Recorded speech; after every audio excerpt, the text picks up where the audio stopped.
Christmas in Arctic Canada, where the sun disappears and the lights dance. Up here, December isn't about twinkling city lights, it's about surviving the darkness and celebrating it anyway. By mid-December, communities across Nunavut are wrapped in polar night, that peculiar Arctic phenomenon where the sun decides it's had enough and simply refuses to rise. 4 hours of twilight if you're lucky. The rest? An inky blackness so complete you could lose yourself 3 feet from your front door. But Iqaluit, Rankin Inlet, and the 23 other scattered settlements don't curl up and wait for spring. They do what Inuit have done for millennia. They gather, they feast, and they find light in the longest darkness. The old winter festival, Quviasukvik, the time of joy, used to mark the return of the sun after winter solstice. Shamans would beseech the spirits for good hunting.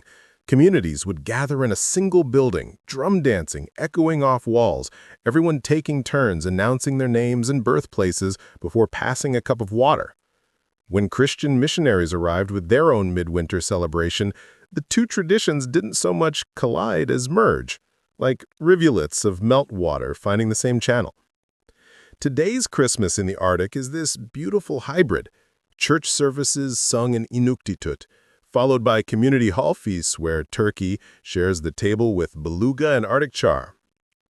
The lighting of the qulliq, that ancient seal oil lamp, brings both literal warmth and ancestral spirit to homes decorated with orange paper stars, a distinctly Greenlandic touch that spread across the Canadian North.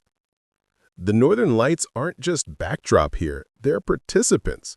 While southern Canada might catch the aurora once or twice a winter, up here the Aksarnit dance almost nightly when skies are clear, ribbons of green and purple streaming across the star-studded darkness. Community halls blaze with activity, drum dancing, dice competitions, throat-singing performances, and games that test the strength and endurance needed for Arctic survival. Kids compete in musical chairs and the wonderfully specific penny in a cup, shuffling a coin between your legs until you can drop it in the cup without using your hands. Adults tackle traditional northern games, the ear pull, 1-foot high kick, and knee jump. These aren't just entertainment, they're living lessons in the physical toughness required for days-long hunting trips across frozen tundra. In Resolute Bay, families decorate house fronts while snowmobile races tear across the ice. In Rankin Inlet, there's an old-timers hockey tournament and a lights contest judged by elders who traveled by bus to view displays, with a free flight to Ottawa as the prize. Because in a place where a round trip to the capital costs what some people earn in a month, that matters. Here's where it gets interesting. You want to send Christmas gifts to Nunavut? Good luck. There are no roads connecting these communities to the south. None. Zero. Every single parcel arrives by plane, weather permitting, routed through hubs like Edmonton or Montreal, and then bounced between northern airports. When a blizzard hits, and they hit with Category 1 hurricane force, winds gusting past 87 miles per hour, the whole system grinds to a halt. In 2014, Iqaluit lost power for 13 hours during one such storm. In 2021-22, Clyde River endured 33 days of blizzard conditions, more than any winter since 1978. Roads disappeared under drifting snow. Water deliveries stopped. Food deliveries stopped. The community declared a state of emergency while residents literally dug themselves out. Canada Post's relationship with Nunavut is complicated. There's no home delivery. The civic addressing system makes it impossible, according to officials. Instead, residents wait in line, sometimes an hour, at overwhelmed post offices to collect parcels from general delivery. 400 people sit on the wait list for P.O. boxes. When wildfire smoke from the Northwest Territories disrupts flight patterns, mail gets held in Edmonton. When someone misaddresses a package by 1 digit, it might get returned to sender after already flying 1,000 miles north. Shipping costs are criminal. 2 cans of soup, that'll be $57 to Rankin Inlet. A basic Amazon order that would arrive free in Toronto costs a small fortune here, if it arrives at all.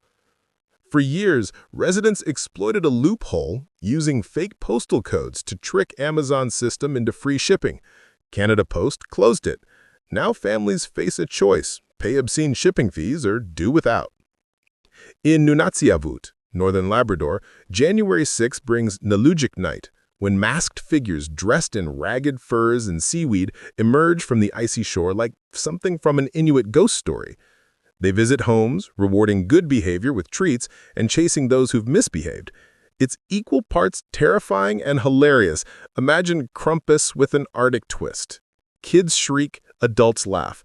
The whole community reinforces the same moral lessons their ancestors did centuries ago. This isn't about nostalgia or noble savagery. These are living communities, navigating between two worlds: traditional knowledge passed down through stories and elders, and modern challenges like $20 boxes of cereal and hour-long post office waits and Amazon packages returned after crossing half a continent. When recreation coordinators in Rankin Inlet or Resolute Bay plan their December calendars, drum dances, feasts, toy drives, charity balls, they're not just filling time during the darkest months. They're creating light. They're ensuring that kids learn both the 1-foot high kick and how to survive in a place where a snowmobile breaking down 10 miles out could kill you, where country food connects you to the land and to ancestors who knew these frozen shores when Vikings were still finding their way across the Atlantic. The aurora blazes overhead. The community hall smells of bannock and coffee and too many people in one warm space. Someone's aunt is winning at bingo. Someone's uncle is teaching his grandson the proper way to pull an opponent's ear in competition. The qulliq flickers. Outside, it's minus 40 degrees Celsius and the wind could strip the skin off your face. But inside, there's music and laughter and the stubborn, magnificent insistence that darkness, geographic, logistic, or otherwise, won't win. That's Christmas in the Arctic. It's not about getting everything right or everything on time. It's about showing up, together, with what you have, in a place that demands everything just to survive, and somehow, impossibly, finding joy anyway. Enjoyed the video? Hit that like button and subscribe. There's much more coming.